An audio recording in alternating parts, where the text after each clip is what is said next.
So I'm getting a lot of questions lately about the fourth discipline in triathlon, which is fueling. Now, fueling becomes incredibly important for the full distance or half distance triathlons, and I happen to be heading into a full distance triathlon in the next 2 weeks, so I thought I might as well just share with you exactly what my strategy is, what I'm going to be using, and why I'm going to be fueling the way that I'm fueling for this event. First of all, I'm on a regular diet, so no ketogenic diet or anything like that. So for me, carbs are king. On the low end, typically your body can absorb 30 to 60 grams of the same type of carbohydrate. So if you're only using a sport drink and it's just glucose, then 30 to 60 grams per hour is essentially your target. Now, if you are taking in carbohydrates from different sources, which I plan to do, you can push that up to 90 to 105 grams per hour. And there's some professional athletes that are even training their bodies to absorb or be able to absorb more than that. The other thing that I'm concerned about is sodium. I expect it to be hot on the day, so anywhere between 460 to 1150 milligrams per liter, which I tend to go through more than 1 liter, especially as it gets hotter per hour. So definitely want to be on top of the sodium. I'll show you the product that I'm going to be using that has really high electrolyte content that takes care of all my sodium needs, as well as all the other vitamin and minerals to assist with that digestion and metabolic process to get the energy from the gut to the muscles and keep powering me forward towards the finish line. So the other side of the coin is pacing. This becomes incredibly important. You're always burning some degree of carbohydrates and some degree of fats. If you work too hard, you're going to blast through those stored carbohydrates too quickly, and it doesn't matter how well you fuel because you can only absorb so much. You are still going to hit the wall, bonk, and that'll be the end of your day. On the other side, you can go too easy and just be kind of meandering around, burning primarily fats. So we really want to optimize for the best result possible. Typically in a full distance triathlon, you're going to be hanging out in zone 2 pretty much all day. You might dip up or drop below from time to time, but that tends to be the happy place where you're going to have a good distribution of fat metabolism and carbohydrate metabolism. So my strategy, first of all, it does start a few weeks out. If you have a race coming up really soon, it might be too late on this, but try to cut out all the bad stuff. So processed foods, try to bring down as much as you can. Alcohol, if you can cut that out, that would be great. I know. You've sacrificed a lot. You're almost there. So any of that is clean eating as you possibly can do. Also upping the vitamins, minerals, hydration, making sure you're on top of everything. Everything is firing properly is incredibly important.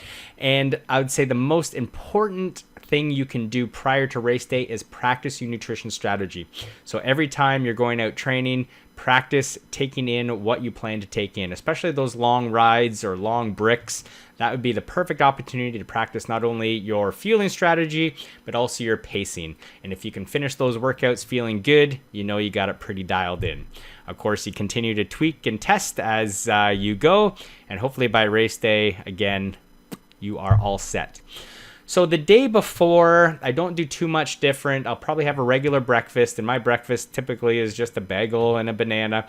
I might add on a little more calories in the morning, but nothing too crazy. And that's really the theme. Don't go too crazy. Don't go have a huge plate of pasta the night before thinking that all those additional carbohydrates are going to push you through the big long day that you have ahead of you. You're probably just going to be carrying around all that extra pasta in your gut race day morning, maybe a few extra porta potty stops. So portions, not much different than you normally would. Some people say eat a bigger breakfast and then taper it out during the day.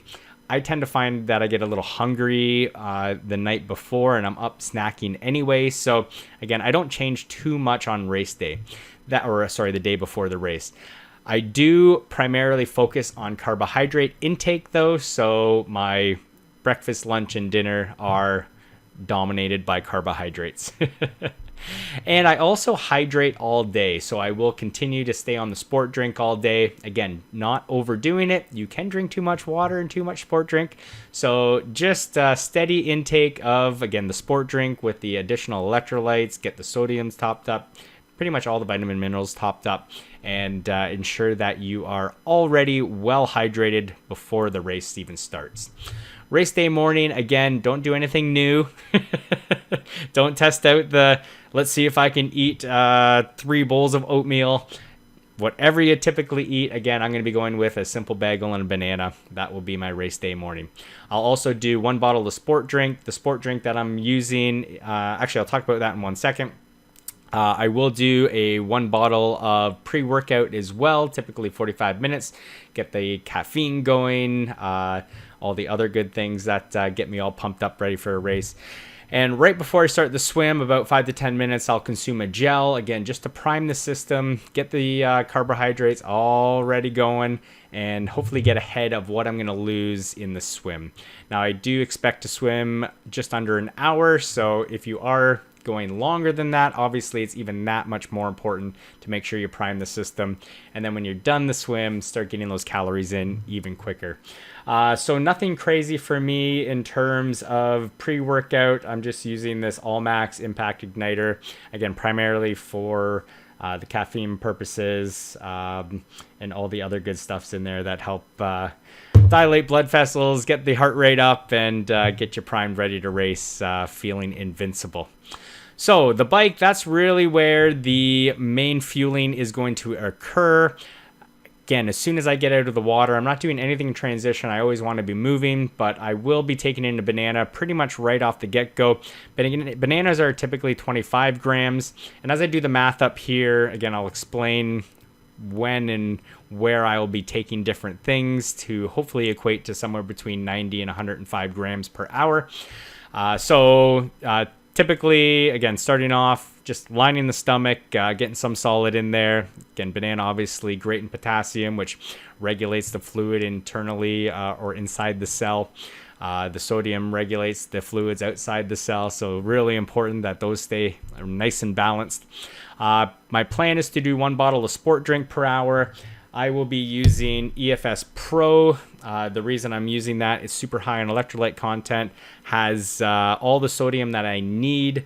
So it actually has 667 milligrams of sodium per bottle is what I plan to mix. So I plan to do 4 scoops because I do have a little bit larger bottles, about 650 to 700 ml bottles that I'll be using on the bike. So on top of that, I will be doing 1 gel, I'll say every hour. And again, this is dependent a lot on the terrain. So usually I take opportunities during the climbs to consume, to eat. Obviously, I want to be consistently drinking, but opening gel up or having any solid food, typically I'm waiting for the climb. Any steep descents or things like that, I want to be aero as possible and not messing around, especially because it's dangerous when you're going 80 kilometers an hour down a mountain trying to chew on a gel or eat a cookie. So the gel that I'm going to be using are the Morton gels. These are on course, but I really enjoy these gels. They're not the sugar paste that you're used to. It's a hydrogel formula. It's kind of in between a gel and a gummy, and it goes down really smooth. Taste is not crazy, and I find that I can actually consume these the entire event and not feel like I hate them. They're too sweet. So that will be the gel. The gel is 40 grams. So just right there between 1 bottle of sport drink an hour and 1 gel, I'm already at 90 grams per hour.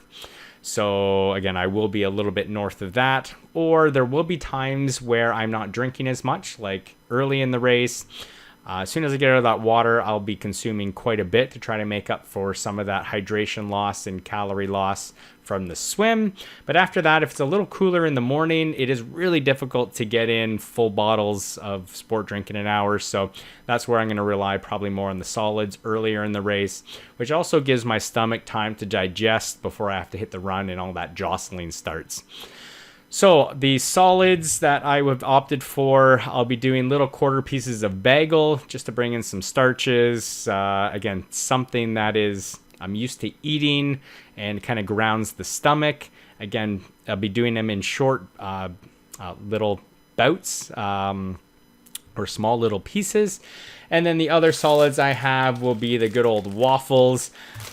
good old Costco's got the Stroop waffles back on, so you can get a whole box of these for what it costs to buy like 2 Honey Stinger waffles. So pretty much the same thing.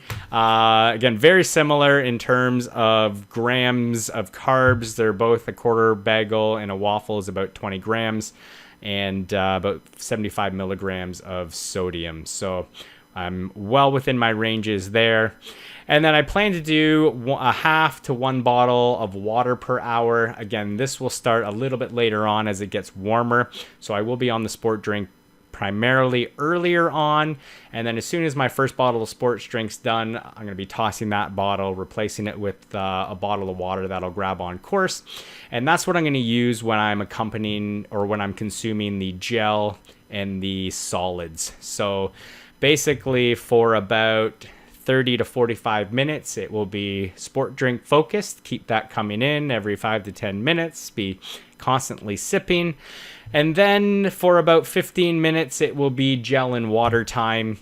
Not to say that I might not grab water, especially if it gets hot, and I'll be consuming that as well. But typically, I'm going to be pairing up the water with the gels and the solids.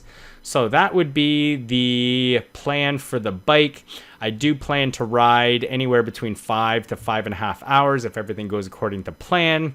So obviously you can take the amount of hours that you plan to be on the bike and figure out what type of match would work for you, or what type of makeup in fuel would work for you. On the run, I'm not going to be bringing anything with me. They already have the gels on course. I'll be doing the sport drink on course, which will be Gatorade. I tend to find I like to switch it up and try something different. I will be bringing a bottle in my special, actually it's not special needs bags anymore, it's called personal needs, as I was reading the athlete guide. So in my personal needs, I will have a frozen bottle because it'll be hot and I don't want to be drinking warm liquid on the run. So hopefully by the time I get to the run, it has thawed out. It will be thawed out by then and still cold.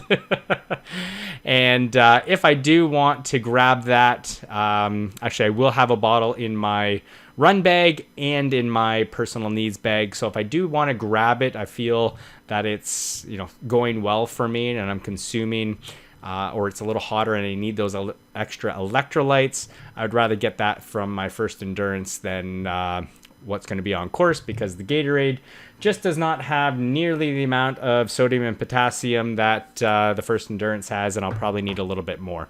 I could supplement with some of my own salt or salt tabs, but that's also an option, and I'll have that with me as well.